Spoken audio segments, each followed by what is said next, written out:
Los derechos humanos protegen a quienes son agredidos por los poderes del Estado. En la Edad Media era absurdo plantearlos. No había derechos para los hombres. La figura del Cristo torturado justificó la tortura de Torquemada. Todo régimen autoritario reprime desde un absoluto.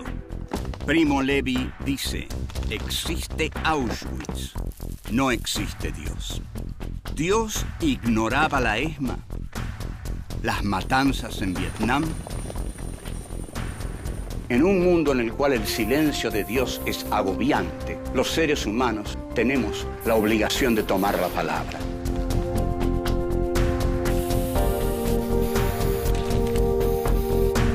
Filosofía aquí y ahora 5. Filosofía y derechos humanos. Encuentro 2. Satanás y los derechos humanos. 1. El pecado en la Edad Media. 2. Las confesiones de San Agustín. 3. La desobediencia y el inicio de la historia humana. 4.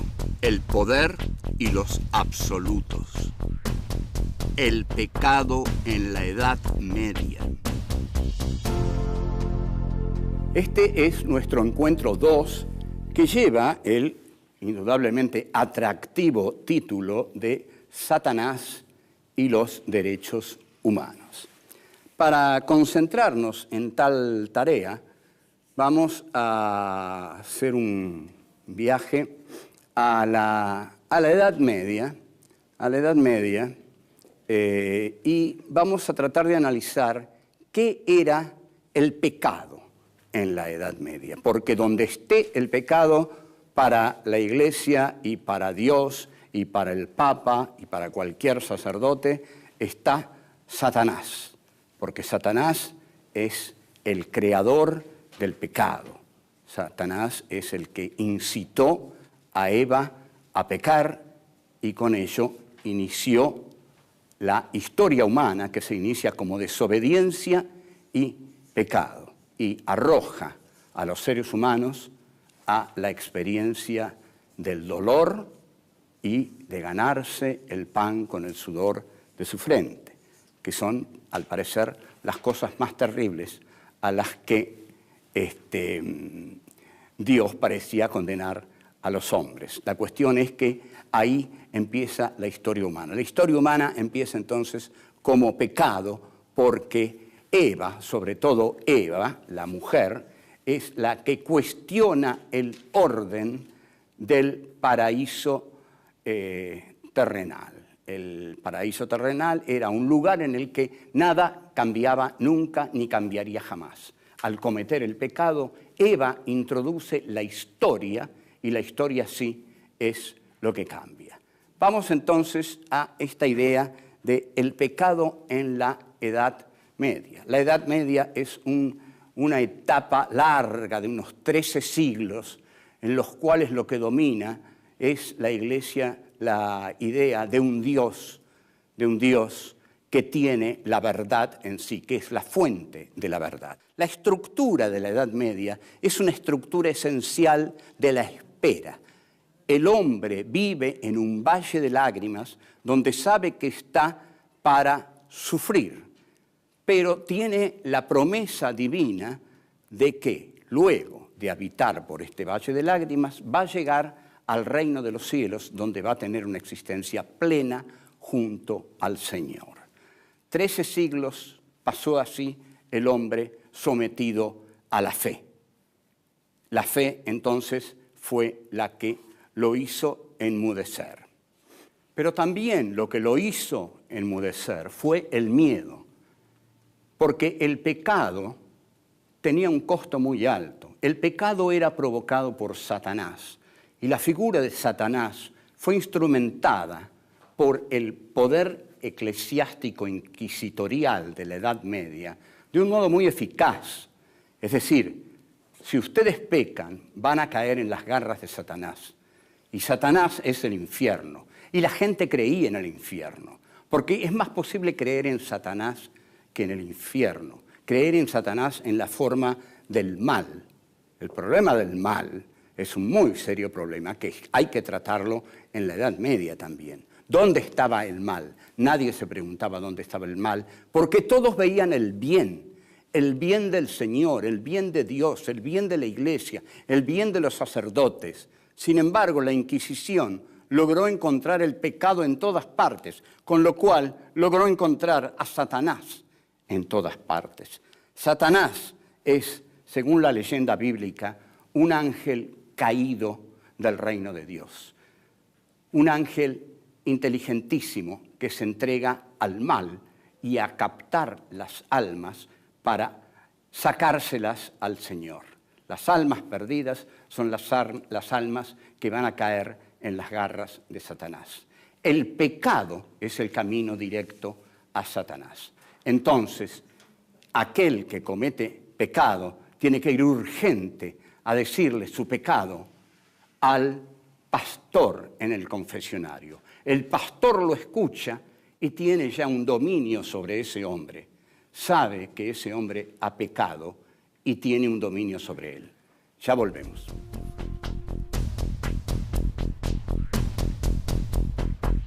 Dos, las confesiones de San Agustín.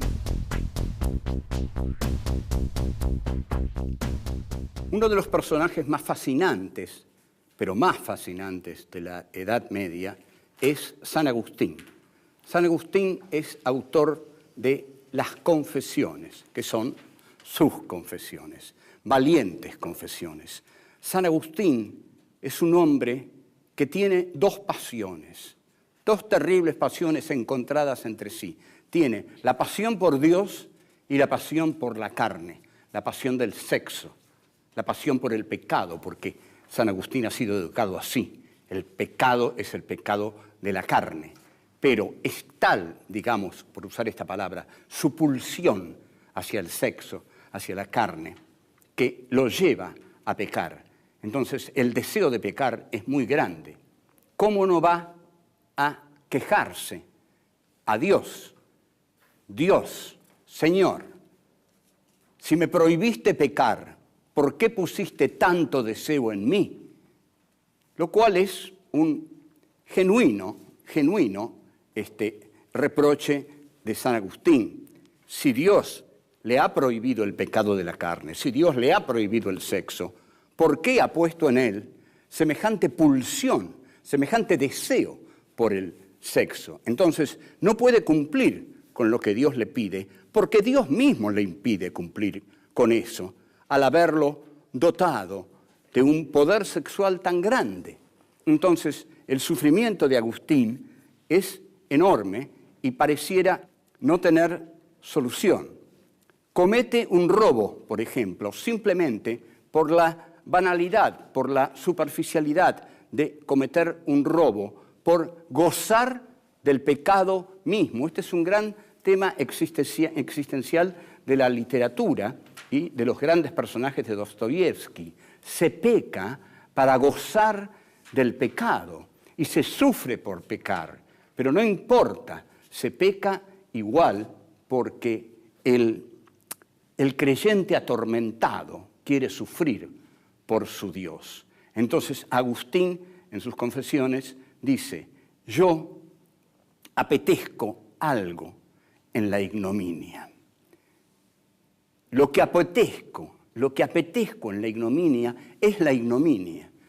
A ver si lo aclaro, pero creo que está claro, pero lo voy a decir de nuevo. Agustín dice: lo que yo apetezco o deseo de la ignominia es la ignominia misma. Es la ignominia la que satisface mi deseo, porque mi deseo es verme a mí mismo ignominioso, hundido en la ignominia. Y al hundirme en la ignominia, ahí es donde mi deseo queda colmado. Es un personaje existencial, es un personaje novelesco, es un personaje enormemente valioso, mucho más valioso que Santo Tomás de Aquino. Agustín justamente escribe las confesiones. Tomás de Aquino se ocupa en demostrar la existencia o la no existencia de Dios, sobre todo la existencia de Dios, por supuesto. El hombre medieval era un hombre que vivía en una constante infelicidad, porque tal como lo manifiesta Agustín, también los otros hombres sentían el llamado de la carne, digamos así. Pero el llamado de la carne era el llamado del pecado. Era, en última instancia, el llamado de Satanás.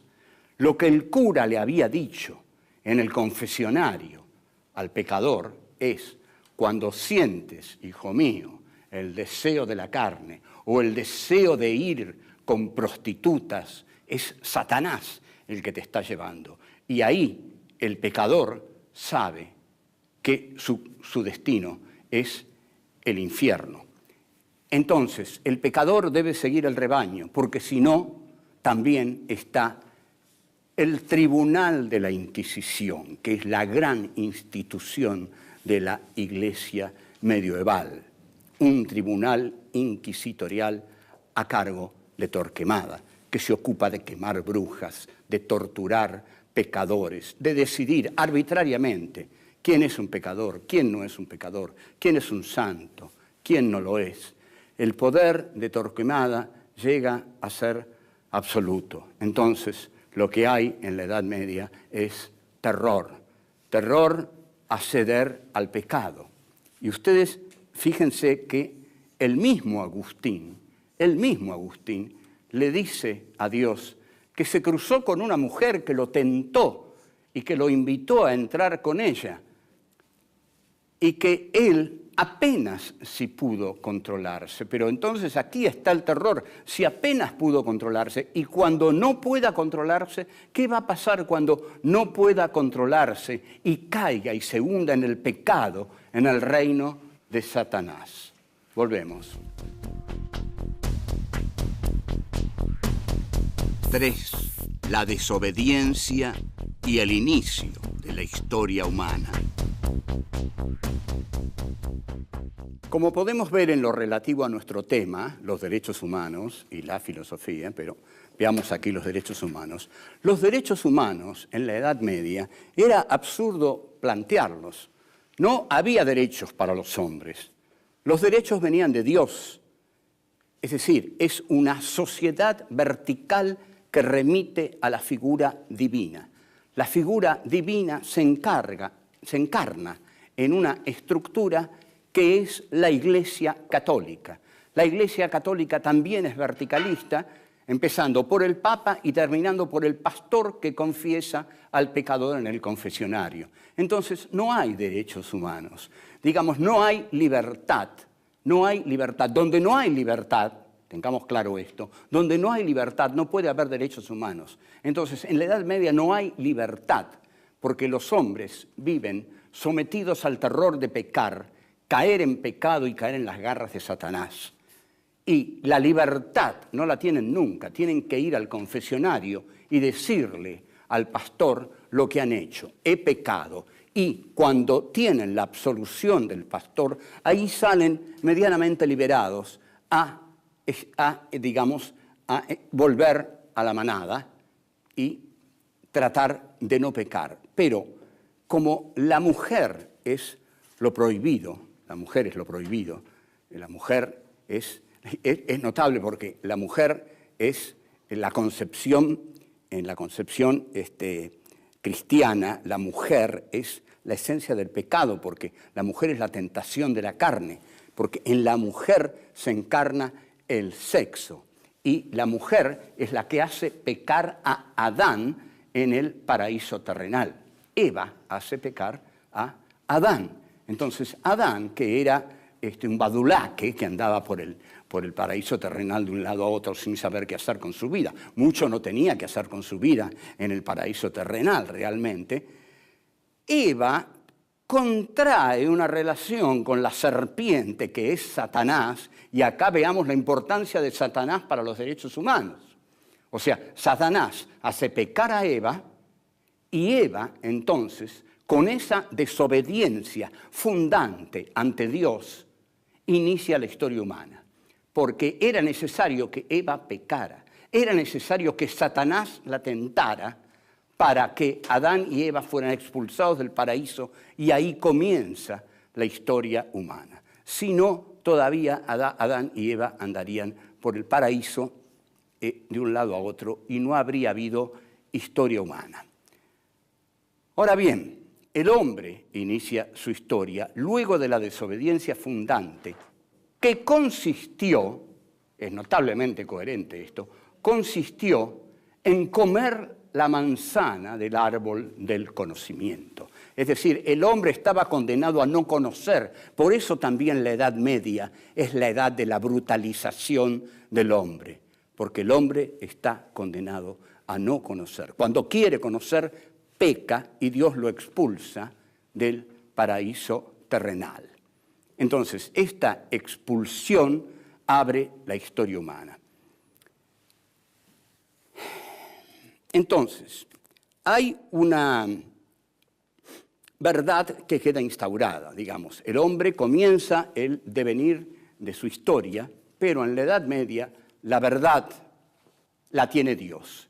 Y el saber, desde sus orígenes, el comer del árbol del conocimiento, condena al dolor.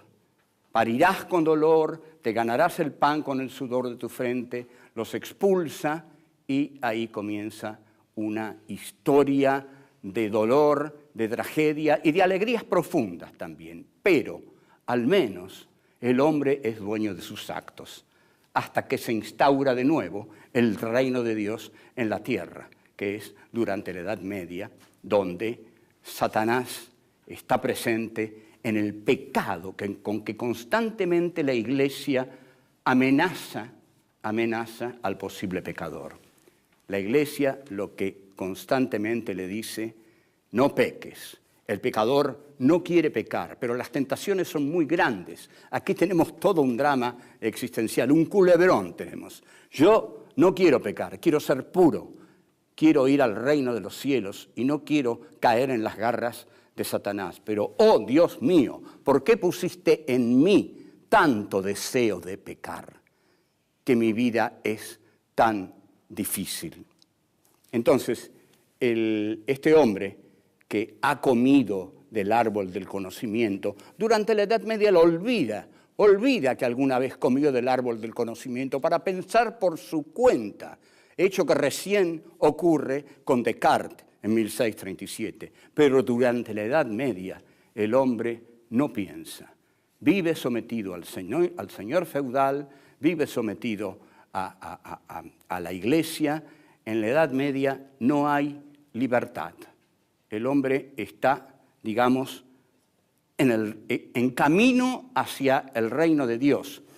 Lo fundamental, y donde reside todo eso, es en una, digamos, desvalorización total del valle de lágrimas, que es la vida aquí en la tierra. Tu vida aquí en la tierra no tiene valor. Si sufres, está bien, porque tu vida aquí en la tierra es un valle de lágrimas, pero te espera la promesa divina del reino de los cielos. Volvemos.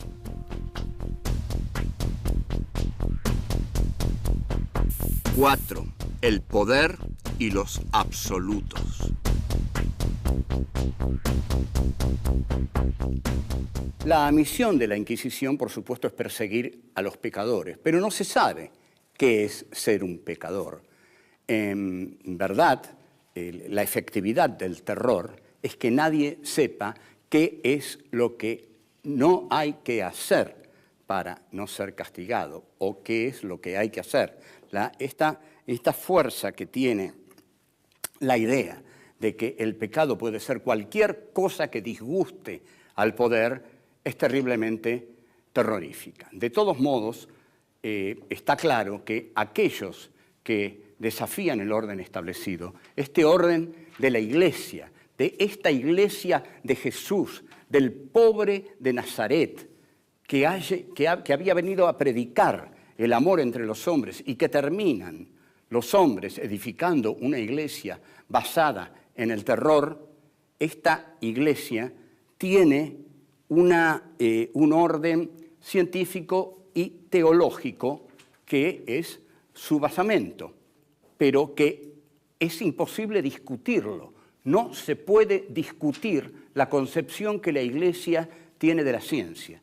Cuando Giordano Bruno lo discute, lo queman en la hoguera. De modo que el terror de los sabios, de los investigadores, es muy grande. Galileo Galilei se retracta.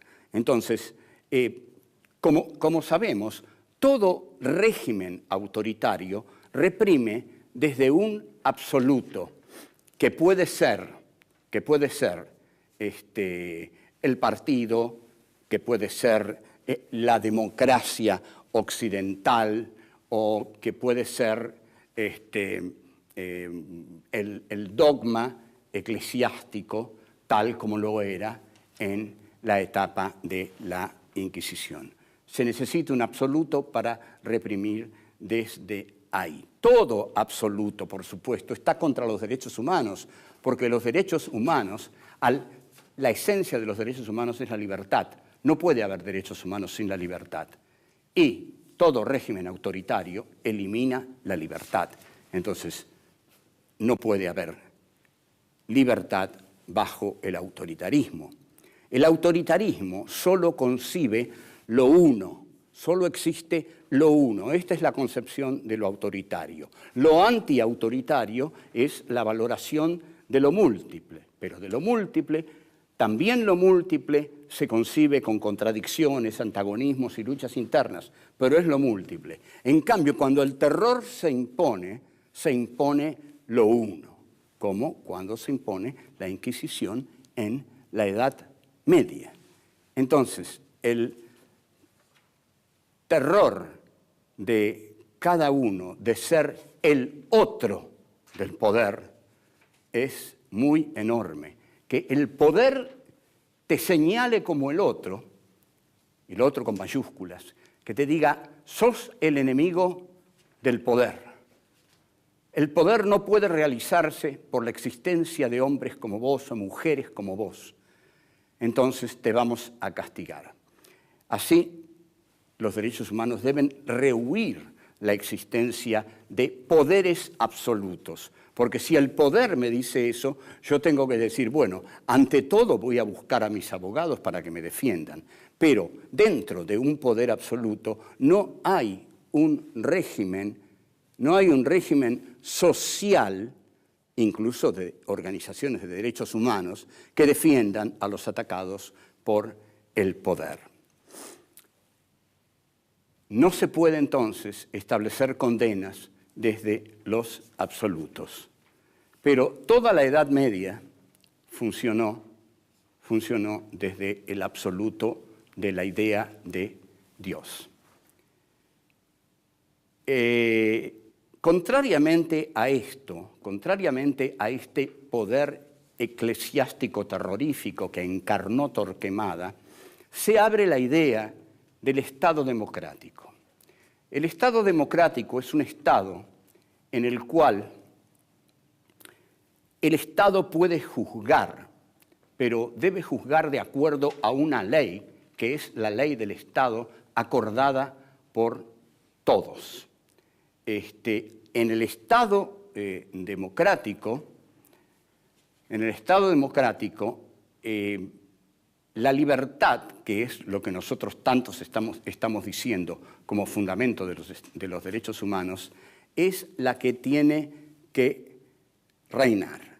Ahora, las organizaciones de derechos humanos están para juzgar al Estado, porque al Estado, si bien se lo puede consagrar democráticamente, el Estado puede desviarse de la vía democrática. Entonces, están las organizaciones del pueblo, de la civilidad, entre las cuales están las de los derechos humanos, que juzgan los desvíos del Estado, que juzgan, por ejemplo, si en una comisaría fue torturado un chico de 7 años. Entonces, ahí van los grupos de derechos humanos. Torquemada, por ejemplo, habría sido atacado furiosamente por las organizaciones de derechos humanos, pero Torquemada se hubiera ocupado antes de que no hubiera organizaciones de derechos humanos durante la Edad Media, como no las hubo. Las organizaciones de derechos humanos son una conquista de la democracia. Por eso nosotros tenemos que ser tan celosos en cuidar nuestra democracia. La conclusión de todo esto es que Satanás es la figura del pecado, que bajo un régimen de terror que dice que aquel que peca cae en las garras de Satanás y debe ser castigado, no puede haber libertad. El hombre debe tener la libertad de poder vivir en un régimen que esté, a su vez, vigilado por las organizaciones que el pueblo erige para vigilar el funcionamiento del Estado. El Estado no es autónomo, la sociedad tampoco es autónoma, forman un todo. En ese todo se ha organizado para que todos se comprendan y comprendan las razones de los otros. Y si entran en conflicto, que esos conflictos se resuelvan racionalmente, no apelando sobre todo a la violencia, sino a la posible y cada vez más posible comprensión entre los unos y los otros. Bueno, chao.